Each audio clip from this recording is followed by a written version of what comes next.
یقین کیا ہے؟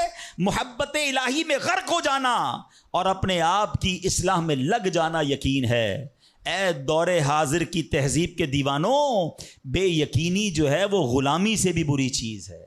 آج بے یقینی کی فضا کیسی ہے، یقین ہی نہیں ہے کسی کو، تذبذب، ٹینشن، اللہ پر، دین پر، اپنے دنیا کے معاملات پر یقین ہی نہیں ہے کسی کو، ہر وقت فکروں میں گھرا ہوا ہے۔ اے میرے پیارے اسلامی بھائیوں، آج غربت عام ہے، مشکلات ہیں، ہر دوسرا آدمی مشکلات پہ پھنسا ہوا ہے، لڑائی جھگڑے ہیں، نا اتفاقی ہے، دنیا میں کئی جگہ تو مسلمان بیچارے ظلم و ستم کا شکار ہیں۔ اللہ پاک ان کی غیب سے مدد فرمائے۔ الحمدللہ مسلمانوں نے تاریخ میں شاندار کارنامے سر انجام دیے ہیں، اللہ کریم نے مسلمانوں کو بڑی شان و شوکت سے نوازا ہے، مگر اب حالات کسی اور طرح کے چل رہے ہیں۔ کبھی غور کیا اس کی وجہ کیا ہے؟ اس پر تجزیہ کیا جائے تو ایک بڑی وجہ سامنے یہ آتی ہے کہ مسلمانوں میں بے یقینی بڑھا دی گئی ہے۔ پیارے آقا مکی مدنی مصطفیٰ صلی اللہ تعالی علیہ وسلم کا ذرا فرمان سنیے۔ مشہور صحابی حضرت ابو ہریرہ رضی اللہ تعالیٰ عنہ اس حدیث کے راوی ہیں، رسول ذیشان مکی مدنی سلطان صلی اللہ تعالیٰ علیہ وسلم نے فرمایا، ما اخاف علی امتی الا ضعف الیقین۔ آقا فرماتے مجھے اپنی امت پر خوف نہیں ہے مگر یقین کی کمزوری کا، یعنی اور کوئی خوف نہیں ہے۔ یہ امت ایسا نہیں ہوگا کہ شرک میں مبتلا ہو جائے گی، فرمایا میری امت اللہ پاک کا انکار نہیں کرے گی، ہاں میری امت کو جو بڑا مسئلہ درپیش ہوگا ان کا یقین کمزور ہو جائے گا، ان کا بھروسہ کمزور ہو جائے گا۔ ایک اور حدیث پاک سنیے، آقا فرماتے ہیں نجا اول هذه الامه بالیقین والزہد، اس امت کے پہلے لوگ یقین اور دنیا سے بے رغبتی کے ذریعے نجات پا گئے، ویہلک آخر هذه الامه بالبخل والعمل، اور اس امت کے جو آخری لوگ ہوں گے کنجوسی اور لمبی امیدوں کے سبب ہلاک ہو گئے۔ پہلے والے یقین کی وجہ سے کامیاب ہو گئے۔ کیسا یقین تھا؟ 313 تھے نا، مگر بھروسہ رب پر کیسا تھا کہ فرشتوں کی فوج مدد کے لیے آ جاتی ہے۔ اور بعد والے فرمایا کنجوسی ہوگی، لمبی امیدیں ہوں گی۔ کنجوسی کیوں ہوتی ہے؟ مال خرچ کروں گا ختم ہو جائے گا، یقین نہیں ہے نا، یہ پیسے چلے جائیں گے، زکوٰۃ نہیں دیتے لوگ، اللہ کی راہ میں خرچ نہیں کر رہے، لمبی امیدیں بنائیں، یقین نہیں ہے۔ کاش یہ بات سمجھ آ جائے کہ میرے اور آپ کے نصیب میں جو رزق لکھا ہے وہ لکھا ہوا ہے، وہ ہمیں مل کر رہے گا، مگر اسی کی ٹینشن میں زندگی گزر رہی ہے۔ بے یقینی کی کچھ مثالیں میں آپ کو سمجھاتا ہوں۔ ابھی تک شاید کچھ لوگ کہہ رہے ہوں گے یار یہ بات تو ٹھیک کر رہے ہیں، بے یقینی ہونی نہیں چاہیے، مگر ہمیں تو بے یقینی نہیں ہے۔ اب میں کچھ ایگزامپل کے ذریعے سمجھاتا ہوں۔ ہم مانتے تو ہیں اللہ پاک رزق دینے والا ہے، ٹھیک ہے، پھر بھی مال کے پیچھے مارے پھرتے ہیں۔ کوئی لندن پیرس کے خواب دیکھ رہا ہے، کشتیوں کے اندر بیٹھ کر، پچھلے دنوں واقعات ہوئے نا، پیسے دے کر وہ ڈنکی لگا کر جاتے ہیں، کوئی راستے میں مر جاتا ہے، کوئی کشتی میں بیچارے ڈوب گئے۔ کیوں؟ یقین نہیں ہے ادھر پیسے نہیں ملیں گے ادھر پیسے ملیں گے، کسی طرح ادھر چلا جاؤں یا مر جاؤں گا بھوکا۔ ذرا غور کیجئے اے میرے پیارے اسلام بھائی، کو سود کا کام کرتا ہے، کیوں کرتا ہے سود کا کام؟ یقین نہیں ہے نا کہ حلال کماؤں گا تو پیچھے رہ جاؤں گا۔ ملاوٹ، رشوت، ڈاکہ، چوری، اگر ان تمام غلط کاموں کے پیچھے آپ دیکھیں تو یقین نہیں ہوتا کہ یار ملاوٹ نہیں کروں گا تو مال نہیں بکے گا، پیسے والا کیسے بنوں گا، غریب ہی رہ جاؤں گا۔ یقین ختم ہو گیا ہے، جس کی وجہ سے ہر دوسرے آدمی کو جناب غلط کام کرنا ہے۔ آگے چلیے، ہم مانتے ہیں نماز دنیا بھی سنوار دیتی ہے، آخرت بھی سنوار دیتی ہے، سنتے بھی ہیں بولتے بھی ہیں، مگر نماز پر دنیا کو ترجیح دیتے ہیں۔ یار نماز پڑھوں گا تو کاروبار پہ، دکان پہ کون بیٹھے گا؟ ہیں نماز پتہ ہے آخرت اور دنیا سنوار دے گی، یقین نہیں ہے۔ اسی طرح ہم مانتے ہیں کہ مسلمان کی ترقی قرآن پر عمل کرنے میں ہے، مگر نہ قرآن خود پڑھتے ہیں نہ اپنے بچوں کو پڑھاتے ہیں۔ ہم مانتے ہیں کہ اللہ پاک دعائیں قبول فرماتا ہے، مگر بے یقینی ہے، اب تو دعا مانگتے نہیں ہیں، اور مانگتے ہیں تو یقینی نہیں ہوتا۔ اب یقین کریں، علماء نے لکھا ہے کہ جو بندہ بغیر یقین کے ساتھ دعا مانگتا ہے نا، اس کی دعا قبول ہی نہیں ہوتی ہے۔ یعنی مثال دیتا ہوں، آپ بیمار ہیں یا پریشان ہیں یا کوئی مشکل میں ہیں، دعا کرتے ہوئے یہ خیال آ رہا ہے یار مسئلہ حل ہونا تو نہیں ہے، چلو پھر بھی مانگ لیتے ہیں۔ علماء کہتے ہیں حل ہی نہیں ہونا ہے، تمہیں رب پر ہی بھروسہ نہیں ہے۔ اب مثال دیتا ہوں اس کو ایک بلا تمثیل، آپ کا کوئی ملازم ہے، اس کو پیسوں کی ضرورت ہے، اور وہ آپ کے پاس آ کے کہتا ہے صاحب 5000 روپے کی ضرورت ہے، مجھے لگتا تو نہیں آپ دیں گے، چلیں پھر بھی آپ سے مانگ ہی لیتا ہوں۔ آپ بتائیں آپ اس کو پیسے دیں گے یا ڈانٹ دیں گے کہ جب تمہیں مجھ پر یقین ہی نہیں ہے تو آئے کیوں میرے پاس؟ مجھے لگتا تو نہیں آپ میری مدد کریں گے، چلے پھر بھی آپ سے کہہ دیتا ہوں میری مدد۔ پہلے ہی آپ نے اس بندے کو ناراض کر دیا نا۔ ہم کہتے نہیں ہیں مگر ہماری بے یقینی یہ کہہ رہی ہوتی ہے اور اللہ سے دعا کر رہے ہوتے ہیں کہ اللہ مجھے امید تو نہیں تو دے گا پھر بھی میں مانگ رہا ہوں. توبہ توبہ توبہ. یقین پتہ ہے کیسے کام کرواتا ہے؟ ایک بڑا پیارا واقعہ ہے. ایک گاؤں میں بارش نہیں ہو رہی تھی اور لوگ پیاسے مر رہے تھے. کئی سال ہو گئے بارش نہیں ہو رہی تھی. آخر کار گاؤں والوں نے پلان کیا کہ سارے گاؤں والے جمع ہوتے ہیں اور مل کر دعا کرتے ہیں. نماز استسقاء اور اس کا ایک پورا طریقہ ہے دعا کا. ایک قطرہ بارش کا نہیں پڑ رہا تھا. مویشی بھی پیاسے, لوگ بھی پیاسے, کنویں بھی سوکھ گئے تھے. اب جب گراؤنڈ میں لوگ جمع ہوئے نا تو ایک نوجوان ہاتھ میں چھتری لے کر آیا. لوگ اس کا مذاق اڑانے لگے.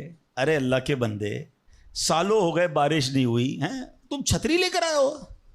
تو کہتا مانگنے کس سے آیا ہوں؟ اس رب نے بارش تو دینی ہے, واپسی کیا بھیگتا ہوا جاؤں گا؟ اور علماء کہتے ہیں جب دعا شروع ہوتی ہے تو اتنی بارش ہوتی ہے کہ پورا گاؤں بھیگتا جاتا ہے. وہ نوجوان چھتری کے سائے میں جا رہا ہے. فرمایا یہ اس نوجوان کا یقین تھا جس کی وجہ سے یہ بارش ہوئی ہے. کاش یہ بات سمجھ آ جائے. ارے رب پر بھروسہ نہیں کرو گے تو کس پر بھروسہ کرو گے؟ اپنے دین پر, اللہ رسول کے فرمان پر ہی ہمیں بھروسہ نہیں ہے. غور کیجئے, یہ یقین لے آؤ واپس, زندگی میں موج آ جائے گا. زندگی اتنی پرسکون ہو جانی ہے اگر اللہ کے فیصلوں پر یقین آ جائے, اللہ کی عطاؤں پر یقین ہو جائے, آخرت کے وعدوں پر یقین ہو جائے, نبی پاک کی حدیثوں پر یقین ہو جائے. اعلیٰ حضرت رحمۃ اللہ تعالی علیہ کا کیسا یقین تھا. ایک بار غالباً اپنی والدہ کے ساتھ حج پر جا رہے تھے. اس زمانے میں پانی کے شپ جاتے تھے. اتنا زبردست رف سی ہو گیا, طوفان آ گیا, لوگ ڈر گئے, کلمے پڑھنے لگے, یہاں تک کہ لوگوں نے کفن نکال لیے کہ چلو کفن پہن لے, ڈوبنے والا ہے جہاز.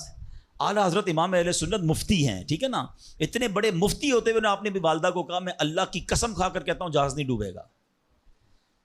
تھوڑی دیر ہوئی تو ایسا ہی ہوا, جہاز کو کام ڈاؤن ہو گیا, سب خیر سے پہنچ گیا. تو ماں نے کہا بیٹا اتنی بڑی قسم کیسے کھا لی تم نے؟ کہ میں نے نبی پاک علیہ الصلوۃ والسلام کا فرمان سنا ہے جو کشتی میں بیٹھ کر یہ دعا پڑھ لے, بسم اللہ مجریہا و مرساہا ان ربی لغفور الرحیم, وہ کشتی نہیں ڈوبے گی. میں اللہ کی قسم کھا کے کہتا ہوں کہ میرے نبی نے فرمایا نا, وہ یقین تھا. ہم کتنی بار دعا پڑھتے ہیں مگر دعا پڑھ کے بھی کہتے ہیں پتہ نہیں قبول ہوگی نہیں ہوگی, پڑھ لیتے ہیں. یہ والی چیز نکال دیں. وظیفے ہمارے کیوں نہیں لگتے؟ لوگ کہتے ہیں وظیفہ پڑھ رہا ہوں مسئلہ حل نہیں ہو رہا, تعویذ لیا پھر بھی مسئلہ. تعویذ پہنتے وقت بھی خیال ہی ہوتا ہے چلو یار پہن لیتے ہیں, پتہ نہیں ہونا ہے نہیں ہو تو کچھ نہیں ہونا. وظیفہ پڑھ لیں اور کہہ رہے پتہ نہیں ہوتا. پہلے یقین لائیں. اچھا ڈاکٹر بھی یہی کہتے ہیں, یہ صرف اب یہ وظائف اور ان چیزوں میں نہیں, آپ اگر ڈاکٹر پر بھی یقین نہ رکھیں نا کہ یار اس کی دوائی پتہ نہیں کام کرتی ہے نہیں کرتی, کیونکہ بہت ساری چیزوں کے پیچھے یقین, ول پاور. بڑا خوبصورت جملہ میں نے کتاب میں پڑھا تھا کہ جو لوگ کہتے ہیں یہ ہو جائے گا ان سے ہو جاتا ہے, جو لوگ کہتے ہیں یہ نہیں ہوگا ان سے نہیں ہوتا ہے. کاش یہ بات سمجھ آ جائے آپ کو. ہو جائے گا, اب کر لو گے. بڑے بڑے کام لوگ کر جاتے ہیں, میں کر لوں گا انشاءاللہ, پتہ نہیں ہوگا نہیں ہوگا, ٹرائی کر لیتا ہوں, پہلے ہی سمجھ لو نہیں ہوگا. اندر حوصلہ تو لائیں نا, یقین تو لائیں. اگر رب پر ہی بھروسہ نہیں ہوگا تو ہم کدھر جائیں گے؟ اب ذرا سنیے گا, امیر اہل سنت ایک بڑا پیارا واقعہ اپنے رسالے میں لکھا کہ ایک ڈاکوؤں کا گروہ جو تھا ڈکیتی کے لیے ایک جگہ پہنچا. تو وہاں کھجور کے 3 درخت تھے. ایک درخت خشک تھا یعنی اس میں پھل نہیں لگے ہوئے تھے, دوسرا درخت پھلدار تھا. تو ڈاکوؤں کا سردار نے دیکھا کہ ایک چڑیا جو ہے وہ پھلدار درخت سے اڑتی ہے, خشک درخت پر جاتی ہے, واپس پھلدار درخت پہ آتی ہے, پھر خشک درخت پر جاتی ہے. تو اس نے کہا چکر لگائی جا رہی ہے, کوئی ماجرا ہے. تو اس نے غور سے دیکھا تو کیا دیکھا کہ وہ چڑیا جو ہے وہ پھلدار درخت سے جو ہے وہ کھجور لیتی ہے, اور جب خشک درخت پر جاتی ہے تو وہاں ایک اندھا سانپ منہ کھولے بیٹھا ہے. وہ چڑیا جا کر اس کے منہ میں کھجور ڈال کے آتی ہے, پھر دوبارہ جاتی ہے کھجور لا کر پھر اس سانپ کے منہ میں ڈالتی ہے. وہ جب ڈاکوؤں نے دیکھا تو وہ تو حیران ہو گیا, رونے لگ گیا کہ اے اللہ پاک, یہ وہ جانور ہے سانپ جس کو مارنے کا حکم تیرے پیارے حبیب علیہ الصلوۃ والسلام نے دیا ہے, کیونکہ یہ مسلمانوں کو تکلیف پہنچاتا ہے. مگر تو نے جب اس کی آنکھیں لی تو اس کے رزق کا انتظام کر دیا اور ایک چڑیا کی ڈیوٹی لگا دی کہ وہ جا کر اس کو کھانا پہنچائے. تو میں تو اشرف المخلوقات ہوں, میں تیرے بندوں کو لوٹ رہا ہوں, اے اللہ تو میری توبہ قبول فرما, میں آئندہ ایسا نہیں کروں گا. یہ رونے لگا. اب یہ سوچ رہا ہے سبحان اللہ. تو اللہ اکبر, غیب سے آواز آئی کہ اے فلاں میری توبہ کا دروازہ کھلا ہوا ہے. ڈاکو کہتا ہے یا اللہ میں نے توبہ کی. پھر غیب سے آواز آئی ہم نے تیری توبہ قبول کر لی.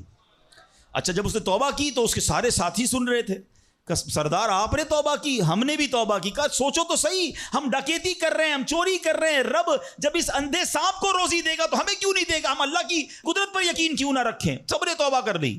اب جب توبہ کر لی تو انہوں نے کہا کہ اب ایسا کرتے ہیں کہ حج کو چلتے ہیں. سارا قافلہ بنا کر، ڈاکوؤں کا قافلہ توبہ کر کے چلا حج کرنے کو. جب مکہ پاک کے قریب پہنچے نا تو وہاں ایک نابینا بڑھیا تھی، وہ ہر قافلے والے سے اس ڈاکوؤں کے سردار کا نام لے کے پوچھتی تھی. وہ بندہ آیا تو ڈاکوؤں کا جب قافلہ ہے تو کہا میں ہی تو وہ ہوں. تو کہا یہ میرے کپڑے تمہارے لیے ہیں. بولا آپ مجھے کپڑے کیوں دے رہی ہیں؟ کہا میرا ایک بیٹا تھا اور وہ بیٹا جو ہے اس کے کچھ دن پہلے، بڑا نیک بیٹا تھا میرا، کچھ دن پہلے اس بیٹے کا انتقال ہوا ہے، یہ اسی کے کپڑے ہیں.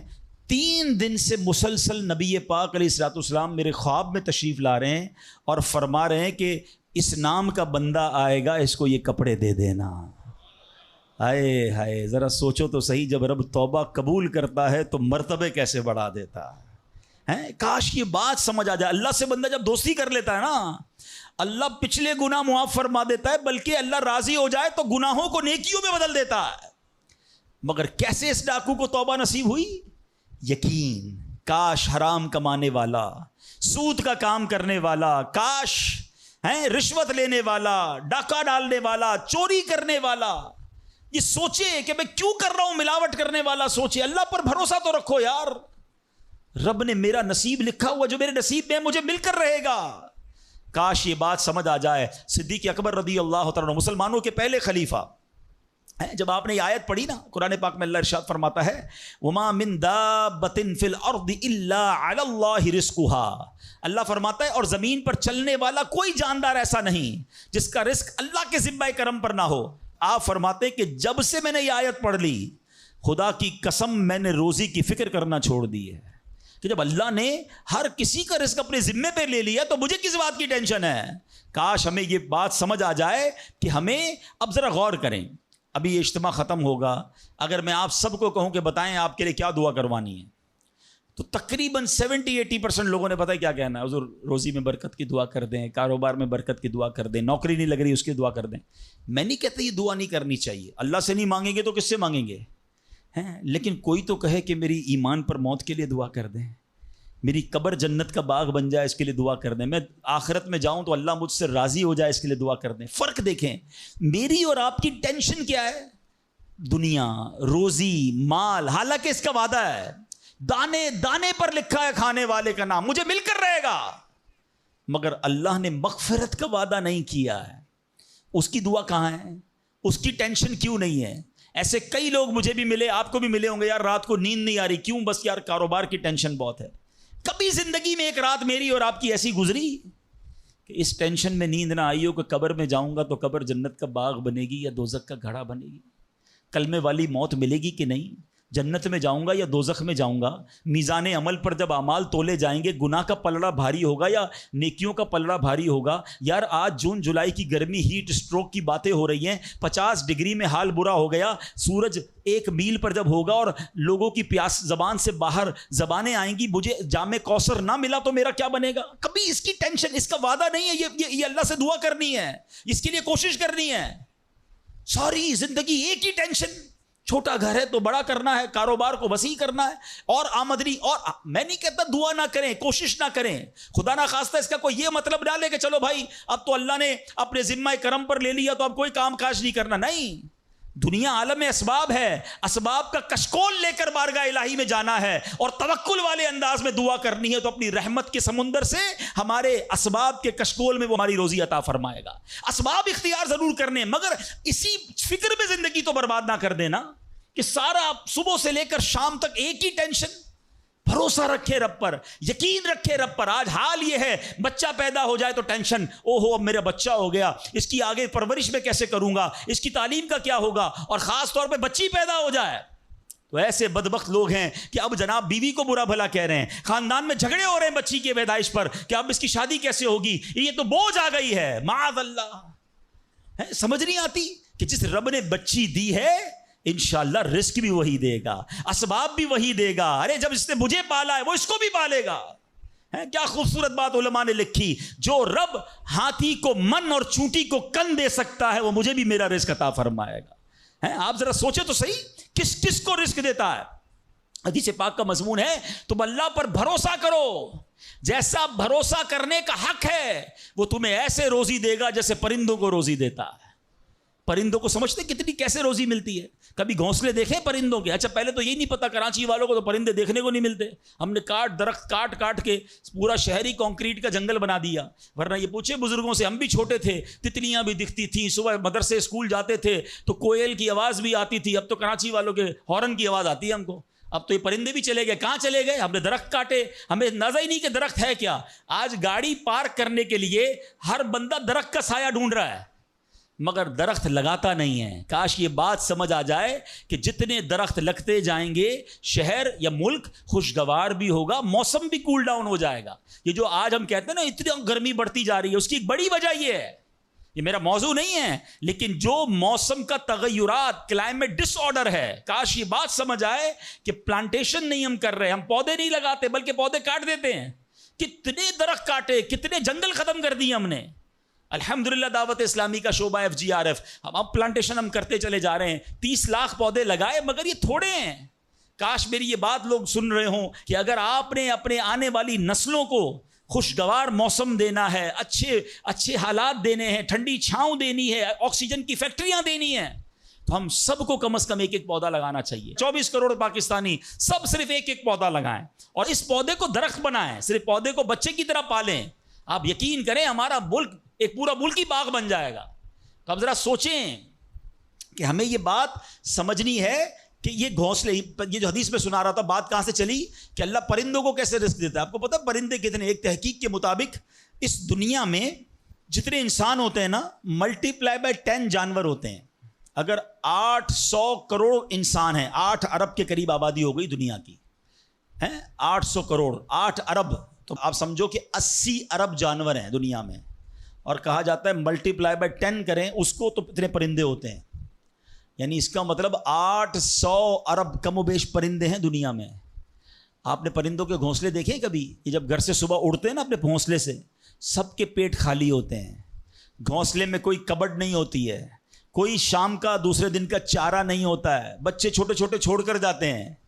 مگر یہ 800 ارب پرندے جب شام کو گھونسلے میں آتے ہیں اللہ سب کو رزق دے چکا ہوتا ہے. کوئی پرندہ دنیا میں بھوکا نہیں سوتا. کیا خوبصورت بات, سمجھو اس کا مزہ لو نا.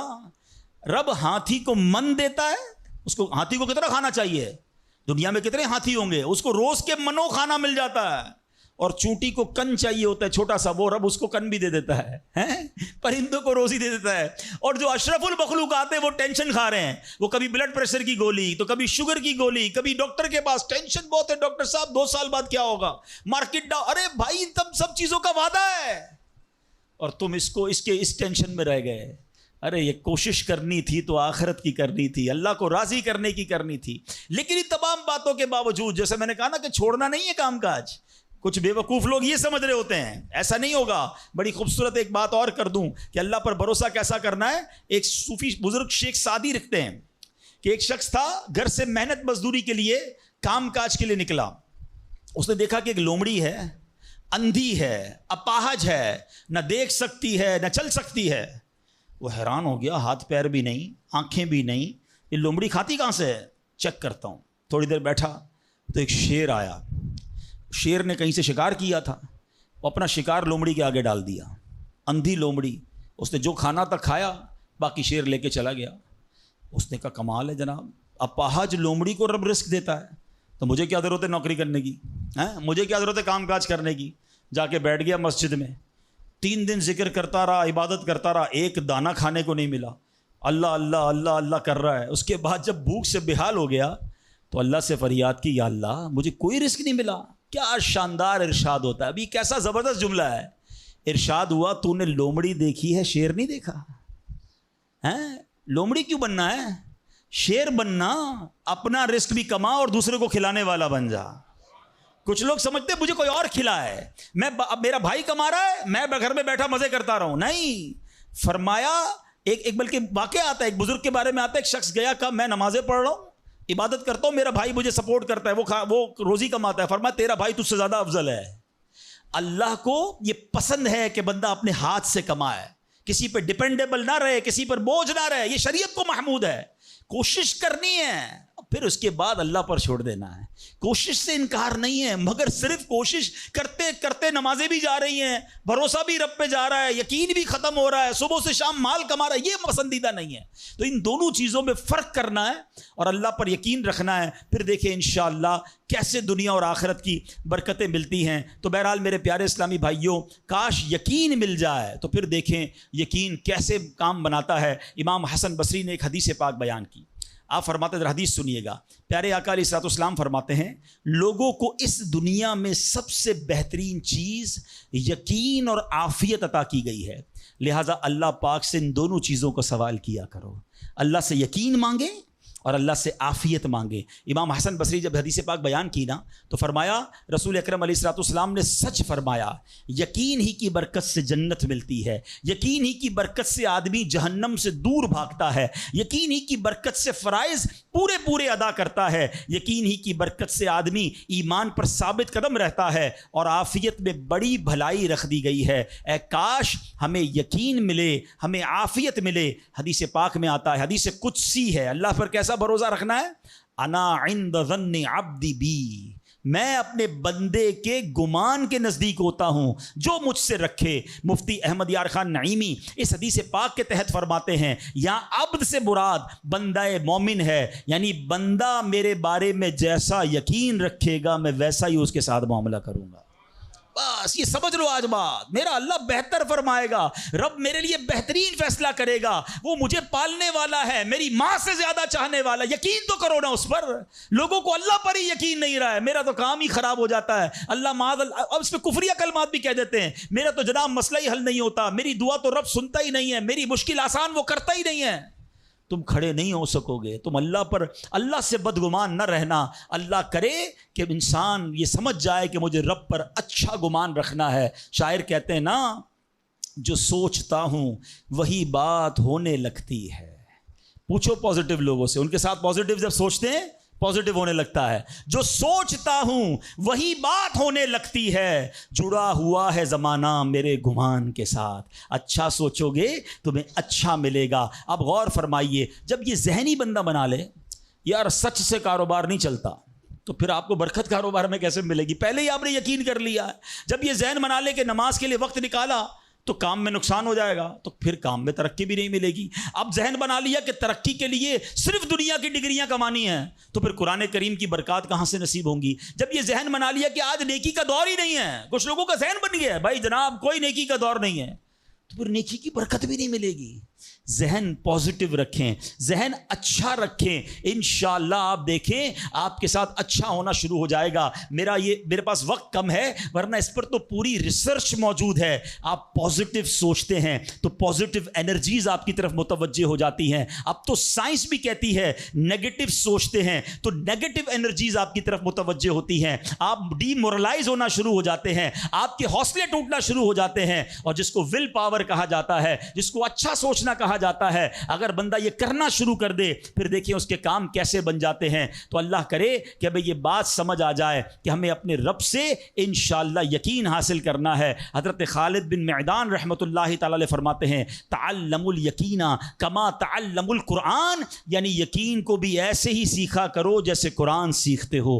میں نے بھی اسے سیکھ کر حاصل کیا ہے۔ سبحان اللہ۔ اب یقین سیکھنے کے لیے، یقین حاصل کرنے کے لیے علماء نے بڑے طریقے لکھے۔ پہلے تو بندہ دعا کرے کہ اے اللہ مجھے اپنا یقین عطا فرما۔ بڑی پیاری دعا حضرت ابوبکر صدیق کیا کرتے تھے، اللہم حب لی ایمانا و یقینا و معافاتا و نیہ، اے اللہ مجھے پکا ایمان، پختہ یقین، عافیت اور سچی نیت عطا فرما۔ اللہ پاک سے دعا کرتے رہیں اور ایسے لوگوں کے ساتھ رہیں۔ آخری بات کر لیتا ہوں جناب، پرابلم پتہ کیا ہے؟ ڈی مورلائز بندہ پتہ کہاں ہوتا ہے؟ اس کا یقین متزلزل کب ہوتا ہے؟ وہ کیسے شک اور شبے والی لائف میں آ جاتا ہے؟ یہ صحبت سے ملتا ہے۔ آپ جب اللہ پر پکا یقین کرنے والے لوگوں میں بیٹھتے ہیں نا، آپ کا یقین بھی بڑھنا شروع ہو جاتا ہے۔ یار اس کو اللہ پر کتنا بھروسہ ہے، بیمار ہے پھر بھی کہتا ہے میرا رب کریم ہے، پریشان ہے پھر بھی کہتا ہے اللہ کی رضا پر راضی ہوں، میرا رب سب ٹھیک کر دے گا۔ جب ایسے لوگوں کے ساتھ آپ بیٹھتے ہیں نا آپ کا یقین توکل بھی مضبوط ہونا شروع ہو جاتا ہے, بندہ اسٹرانگ ہونا شروع ہو جاتا ہے. اور جب بندہ بیٹھتا اٹھتا ہی ایسے لوگوں میں ہے جو ہر وقت مایوسی کی باتیں کرتے ہیں, ہر وقت جناب آنے والے خطرات اور پریشانیوں کا ہی ذکر کرتے رہتے ہیں, ارے بھائی کچھ نہیں ہونا, سب برباد ہو گیا ہے, سب ختم ہو گیا, ان کے پاس جب بیٹھو ایسا لگتا ہے سب کچھ تباہ ہونے والا ہے. ایسے لوگوں کے ساتھ نہ بیٹھیں, حوصلے والے لوگوں کے ساتھ بیٹھیں, توکل والے لوگوں کے ساتھ بیٹھیں, اللہ سے محبت کرنے والوں کے ساتھ بیٹھیں. پھر دیکھیں انشاءاللہ آپ کے کام کیسے سیدھے ہو جائیں گے. ایک آخری بات چلے کر لیتا ہوں, اللہ پر بھروسہ, اللہ کے فیصلوں پر یقین کیسے حاصل ہو. مجھے یہ کیسے پتہ چلے کہ یار یہ چیز میرے لیے بہتر ہے. میں نے کئی بار اپنے بیانات میں یہ اگزامپل دی ہے, میں دوبارہ دے دیتا ہوں, شاید کسی کے دل پر اثر کر جائے. میں مثال دیتا ہوں. ہمیں بعض اوقات بندہ پتہ ہے اللہ سے یقین کہاں ٹوٹتا ہے. جب بندہ دعائیں مانگتا ہے, التجائیں کرتا ہے, بڑی رو کر التجا کرتا ہے, مصیبت میں ہوتا ہے, اس کو کوئی چیز چاہیے ہوتی ہے اور اس کو نہیں ملتی ہے, تو بندہ کہتا ہے رب تو میری سنتا ہی نہیں ہے. اتنی دعائیں کی, مسجد میں جا کے کی, مکے مدینے میں جا کے کی, فلاں بزرگ سے بھی دعا کرے, نہیں ہو رہا میرا کام. جب بندے کا کام نہیں ہوتا نا تو اس کو لگتا ہے کہ یار میں اللہ پر کیسے بھروسہ کروں. یہاں جا کر شیطان حملہ کرتا ہے. اب آئیے اس وسوسے کو کیسے ختم کریں. آپ میں سے کئی ایسے مجھے نظر آ رہے ہیں جو والد ہوں گے یا بڑے بھائی ہوں گے. آپ کا کوئی چھوٹا بیٹا یا چھوٹا بھائی ہو اور بیمار ہو جائے, اس کو بخار ہو جائے, گلا خراب ہو جائے اور وہ رونے لگے کہ ابو میں نے آئس کریم کھانی ہے, میں نے ٹھنڈا شربت پینا ہے. اچھا بتائیے آپ اسے ٹھنڈا شربت پلائیں گے؟ وہ رو رہا ہے آپ کے سامنے, آئس کریم کھلائیں گے اسے؟ جواب دیجئے نہیں. وہ رونے دیں گے آپ اس کو. آپ کا ایک دوست برابر میں بیٹھا ہو اور کوئی کہے یار کیسے ظالم ابو ہیں, بچہ رو رہا ہے دے دینا اسے آئس کریم, تو آپ ایک جواب دیتے ہیں میں والد ہوں, مجھے پتا ہے اس کو کب کیا دینا ہے. ایسا ہی ہے نا. اب ذرا دل پر ہاتھ رکھ کے میرا جملہ سننا, تم والد ہو, تمہیں پتا ہے بیٹے کو کب کیا دینا ہے, میرے مالک کو نہیں پتا مجھے کب کیا دینا ہے. میں رو رہا ہوں, میں گڑ گڑا رہا ہوں, میں تڑپ رہا ہوں, وہ نہیں دے رہا, ارے یہی بہتر تھا. ہو سکتا ہے کہ میں جو مانگ رہا ہوں مجھے مل جاتا تو وہ میرے لیے اور برا ہوتا. علماء کہتے ہیں کسی کا امیر ہونا اس کے لیے اچھا ہے, کیونکہ وہ غریب ہوگا تو وہ ایمان سے متزلزل ہو جائے گا. کسی کا غریب ہونا اس کے لیے اچھا ہے, کیونکہ اگر اسے مال دے دیا جائے گا تو اس کا ایمان چلا جائے گا, وہ غلط کاموں میں پڑ جائے گا. کسی کو اولاد دینا اس کے لیے اچھا ہے اور کسی کو بے اولاد رکھنا اس کے لیے اچھا ہے. ہو سکتا ہے بیٹا ایسا ہونے والا ہو جو بڑا ہو کے باپ کو ہی مار کے گھر سے نکال دے. کیا ہم نے نہیں دیکھے ایسے واقعات؟ ایسی اولاد نہیں دیکھی جو ماں باپ کو قتل کر دیتی ہے؟ لوگ کہتے ہیں اس سے بہتر تو بچہ ہی نہ ہوتا. ارے رب بہتر جانتا ہے مجھے کیوں بیٹا نہیں مل رہا, مجھے کیوں بیٹی نہیں مل رہی, مجھے کیوں اولاد نہیں ہو رہی, مجھے کیوں مال نہیں مل رہا, میں اب تک گھر کیوں نہیں لے سکا. ہو سکتا ہے میرے رب نے اس کے بدلے میرے لیے بہت ساری نعمتیں رکھی ہوں. کاش یہ بات سمجھ آ جائے. مجھے ایک بات بتاؤ نا, میری ماں, آپ کی ماں, دنیا میں سب سے زیادہ ہم سے پیار کون کرتا ہے؟ ہماری ماں کرتی ہے. کبھی ماں ہمارے لیے غلط فیصلہ کر سکتی ہے؟ نہیں کر سکتی. ارے جو ماں میرا اچھا سوچتی ہے, اس ماں کے دل میں جس نے ممتا ڈالی ہے, جو کروڑوں ماؤں سے زیادہ مجھے چاہنے والا ہے, وہ میرے بارے میں کیوں نہ اچھا فیصلہ فرمائے گا. کاش یہ یقین آ جائے کہ جو رب نے کیا ہے وہی بہتر کیا ہے. سبحان اللہ. زندگی کا ایک اصول بنا لو, میرا کام, جب آپ کا کام ہو جائے نا تب بھی کہو اللہ کا شکر ہے, اور جب کام نہ ہو کہو جب بھی اللہ کا شکر ہے. میرے لیے یہی بہتر ہوگا. آپ مزے میں آ جاؤ گے, اللہ سے دوستی کر لو. اے میرے رب جو تو نے فیصلہ کیا میں اس پر راضی ہوں. آپ کسی ٹینشن میں نہیں رہو گے. ہمارا پرابلم پتہ ہے کیا ہے؟ ڈیفنس کے لوگ جانتے ہیں, کبھی گزرتے ہوں گے نا ڈیفنس کی گلیوں سے, یار یہ پلاٹ بہت اچھا مل رہا تھا, 4 سال پہلے یہ ریٹ تھا, میں لے لیتا, آج تو کتنی پرائس ہو گئی. یار وہ گاڑی 1 مہینہ پہلے لینے والا تھا, نہیں لی, گورنمنٹ نے پرائس بڑھا دی. یار یہ فیکٹری میں پہلے خرید لیتا. اسی ٹینشن میں رہتے ہیں, یہ کر لیتا, وہ کر لیتا. ارے نہیں کیا, نہیں ہوا, وہی میرے لیے بہتر تھا. جو رب نے دیا وہی میرے لیے بہتر ہے. خدا کی قسم جس دن اللہ پر بھروسہ سیکھ لیا, رب سے دوستی کر لی, رب کے فیصلوں پر اطمینان تمہیں حاصل ہو گیا, زندگی کے بہت سارے غم ختم ہو جائیں گے. جو بھی ہوگا وہ رب کی طرف سے ہے. ارے جب حضرت ابراہیم آگ میں ڈالے جا رہے ہیں, جبریل امین آ کے پوچھتے بتاؤ اے ابراہیم تمہاری کوئی مدد کر سکتا ہوں, کوئی حاجت ہے؟ فرماتے مجھے کوئی حاجت نہیں. کہا اللہ سے تو کہہ دو کہ رب دیکھ رہا ہے, اس کا دیکھنا میرے مانگنے سے بہتر ہے.